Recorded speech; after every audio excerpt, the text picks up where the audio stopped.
Haur eta gazte jasaten duten bortizkeria mota desberdina daude. Jende asko bortizkeriari buruz egiten dugunean uste dute irainak eta mehatxuak direla.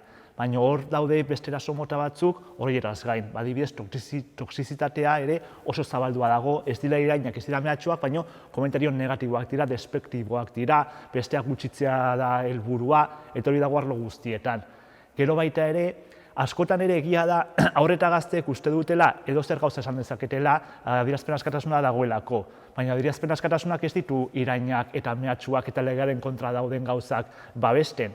Ze adierazpen askatasuna daukan limitea legea da. Orduan, hori ez bada betetzen, legea ez bada betetzen, ondorio legalak izan ditzazkegu.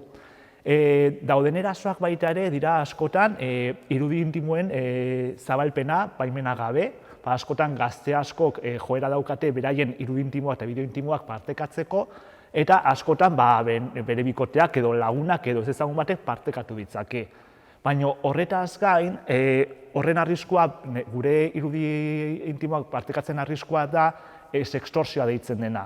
Norbait etorri daitekela eta esan, nahi ez badezu hau partekatzea, ordaindu behar ez dakit zer. Edo etxeko lanak egin, edo pantera sexualan ditzako bakarrik grabatu, edo lehen dituko garen asexua izango dugu. Eta hori askotan ematen da, baina askotan ez da salatzen lotxa handia delako. Eta geroz eta handiagoak izan lotxa handiagoa da. Baina gure gomendia da beti salatzea poliziaren aurrean, ze hobeto da.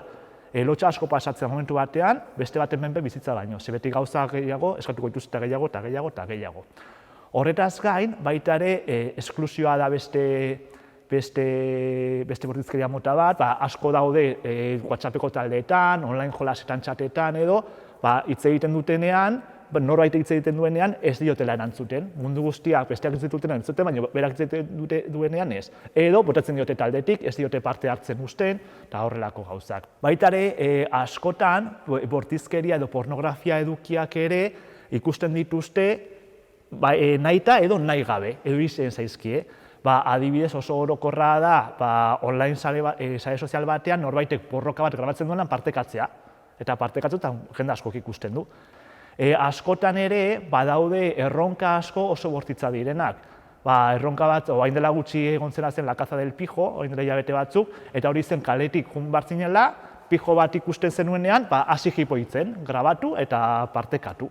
Oso orokorra da, nahiz eta ez, egon pornografia esplizitua sare sozialetan, gazteek erabiltzen sare sozialetan, TikTok, Instagram eta Snapchaten, pornografia egiten dituztenek, beraien bideoak sare sozial horietan promozionatzen dituzte. Nola egiten dute? Adibidez, TikToken, Pornhuberi deitzen diote YouTube naranja. Orduan, norbait esaten duenean, bideo berri bat egin dut YouTube naranjan. Esan nahi du, bideo bat egin dut Pornhuben. Orduan, egiten dutenean, esaten dute, komentarioetan agertzen dena izena jartzen badezu Googleen, jungo zara zuzenean.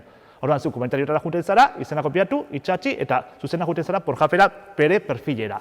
CBak erabiltzen ditu beste sare sozialak promozionatzeko bere bideoak. Emakumeenek zehazki jasaten duten jazarpena izaten da askotan kontrolaren inguruan.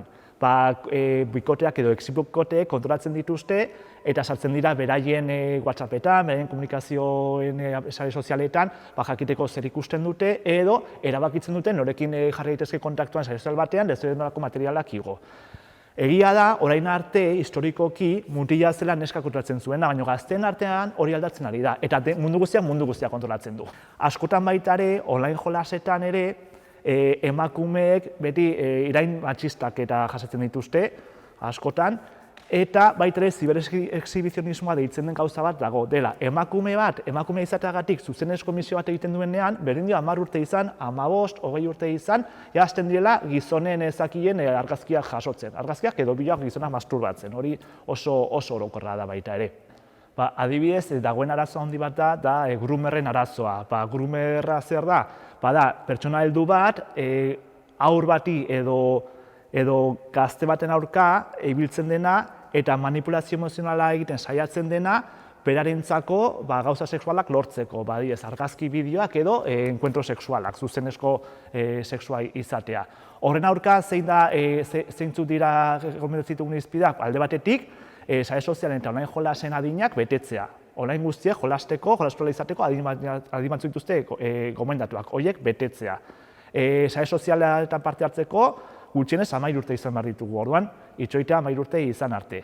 Gero baita ere, ze gomendatzen dugu, adibidez, gurasoek beti haurren lagunak ezagutzen dituzte, kaleko lagunak edo gazteen lagunak, noizean behin, aurrek ere, online lagun horiek ere aurkezteare komeni da. Ez hitz egite baiekin, baina hitz egitea gai horien inguruan. Zeintzuk dira zuen laguna, zerri buruz hitz egiten dezute, ze horrelako gauza galdetzen ditugunean, gurasoek jakingo dute zer gertatzen den edo ez. Ematen dugun beste irizpide bat da, maiztasun handiarekin mundu digitalen inguruko elkarrizketak izatea. Adibidez, jolasten hasi baino lehen, edo jolasten dutenean, edo telefono bat eman baino lehen, edo ematen diotenean, edo sare sozial bat erabiltzen hasten direnean, nolabaiteko elkarrizketak izatea gazte eta aurrekin, adierazteko aldi batetik zeintzuk izatezken arriskuak. Zein da, erabilpen egoki bat egitea, zu ez izateko erasotzailea baita ere. Zer denbora erabili dezakegun, zer abinarekin erabil behar degun zer. Eta horrela, elkarrizketa goiekin, prestatzen hasiko gara, modu egoki batean erabiltzeko. Eta oso garrantzitsua da, haur eta gazteen irudiak ez partekatzea sare sozialetan, gurasoek ez egitea, eta ikastetxeek ez egitea. Ze ez dakigu nork ikusiko dituen eta zer egingo duten irudi horiekin. Askotan, pederasta hauek zer egiten dute, adibidez, familiek dituzten bideoak hartzen dituzte, eta egiten dituzten nahasketa batzuk, eta lista batzuk YouTubeen adibidez daude, non zuk ikuste dituzu haur batzuk, oizko diren gauzak egiten, baina hasten dira komentarioetan. En el minuto 1:15 ikusten zaio ez dakiz zer egiten. En el minuto 1 egiten du yoga eta ez dakiz zer nabaritu egiten zaio.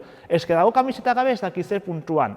Eta erabiltzen dituzte normalak diren grabazio horiek beraien gauzetarako. Gero baita ere, orain dela urte batzuk, YouTubek ezabatu zituen ez dakizen bat, milioi bideoetan zeuden komentarioak horregatik. Ari zirelako pedasta pila bat horrelako gauzak esaten. Eta ikastetxeek ere askotan ere publikatzen dituzte bideoak YouTubeen eta web orrialdeetan bere ikastetxea ezagutarazteko eta matrikulazio garaian, eta horrela batez ere herri txikitan, eta hor ere kontu zibili behar dugu, ze ez dakigun nork ikusiko duten eta zengo duten irudi horiekin.